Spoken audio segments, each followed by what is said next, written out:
ทักทายสบายดียามสาวๆพี่น้องมื้อนี้เฮากะมาเบิ่งงัวเนาะว่างัวมันมาอยู่หลังบ้านสินะก็เอาเกลือให้นี่อีกตัวหนึงก็บ่เห็นเนาะอ่ะกิน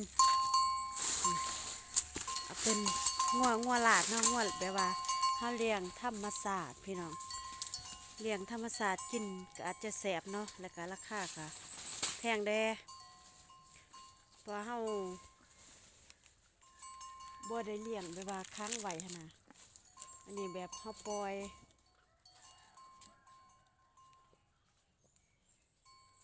สะพานอันนี้แม่นตัวแม่ที่ว่าเฒ่ากว่าหมู่เลยตัวนั้นตัวเทิกบ่หรือตัวแม่เนาะเดี๋ยวเบิ่งมีตัวที่ว่าได้รับบาดเจ็บอีกตัวหนึง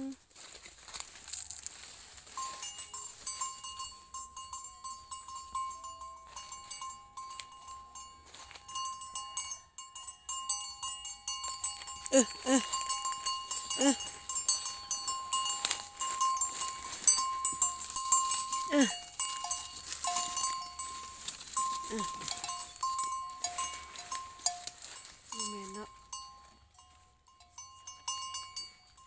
8 ตัวอ๋อแสดงว่าแม่ลูกหันบ่แม่นงัว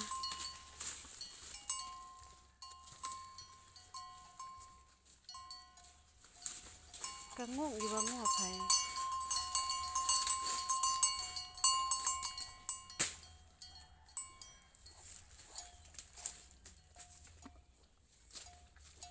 ขาบาดเนาะ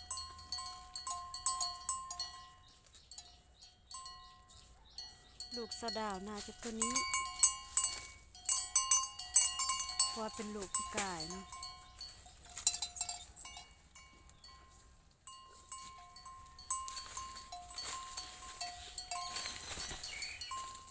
มี3 ตัวแย่งสะพาน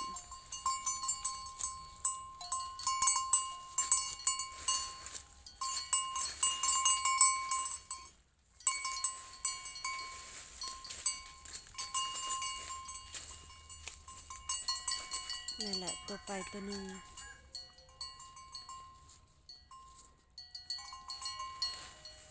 เดี๋ยวจะหน่อยโทรใส่เนาะคือสิบ่แม่นเบิ่งหน้าเพราะว่าถ้าผู้ใดเป็นเจ้าของงัวหน้าก็คล้ายกันเนาะเถิกอำป้อเด้อเถิกเด้อ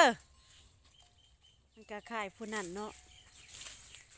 แต่ตอนนี้ติดสาวเด้งัวเถิกเฮามีอีกโตก็เลยบ่เห็นเนาะ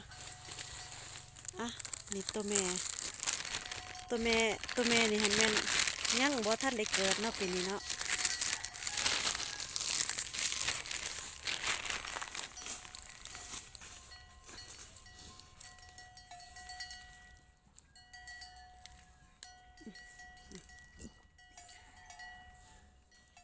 เอาหูเด้อปีซื่นกับลูกเป็นตัวแม่ปีกายกับตัวแม่มาปีนี้ก็ค่อยเป็นตัวแม่เด้ออากาศมันหนาวแห้งเนาะคุณประมาณเดือน4เนาะเพิ่นจะเกิดเนาะประมาณเดือน4ปีกายกับเดือน4ได้ลูกปีกายใหญ่แหละเป็นตัวแม่งามว่างัวเฮาเลี้ยงตามธรรมชาติเด้โอ้หูเด้อโจดุงเด้อเถิกปออย่าเถิกไปแล้ว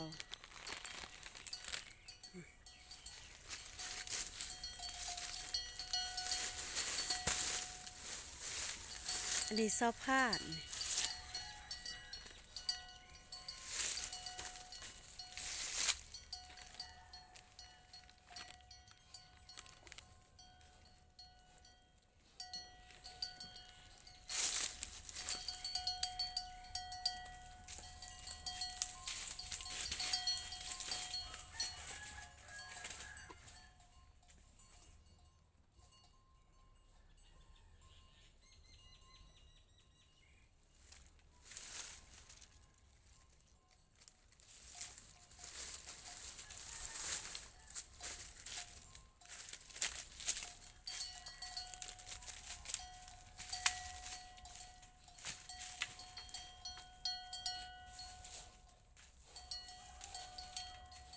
แล้วฝนลูกเศร้าดาวนะจะแม่นตัวนี้เนาะอันนั้นคือสิบะหมี่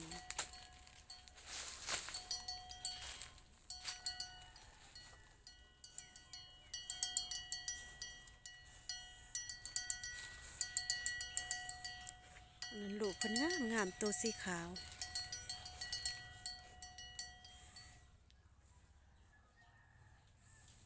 ต้องปอดเธอทีบเด้อเถิกไปแล้วเถิกหั่นถ้าว่าลูกเพิ่นบ่ตายปีซื่นก็ใหญ่เนาะไปถือกแห้วเขาเจ้าตัวบักใหญ่หนึ่งกำลังลูกสองลูกสามสิมาเนาะอันนี้แม่ใหม่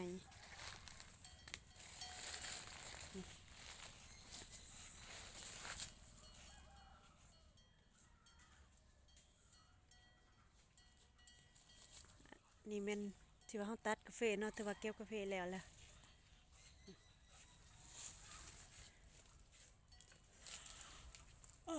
บรรยากาศระยะการเก็บกาแฟก็ประมาณสาม3-4 เดือนหรือ5 เดือนเนาะจังแล้วถือว่าอยู่ในส่วงหันแม่นส่วงที่ว่าเขาเฮาเก็บเงินกับพอได้ใส่พอมีแนวขายเนาะคือปีนี้ราคากาแฟก็ดีแน่ก็พอได้ซื้อพริกซื้อเป็นนัวไปจั่งซี้ว่ากาแฟมันเป็นราคาเนาะ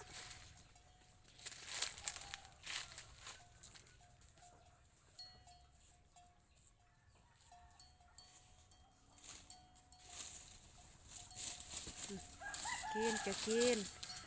อันนี้แม่ใหญ่นี่แม่นบ่เกิดแล้วท้องอันนี้ซื่อๆเนาะวนไปแหละกาบักเทิกปออยู่เด้อกาบักเทิกปออยู่เด้อเดี๋ยวให้ไปเถอะถีบเนาะไปแม่ผ่าน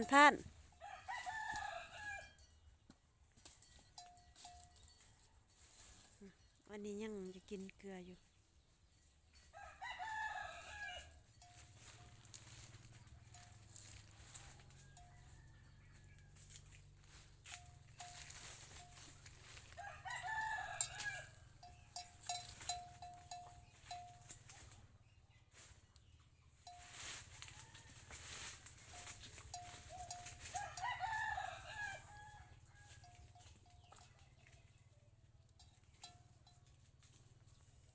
พอแล้วไป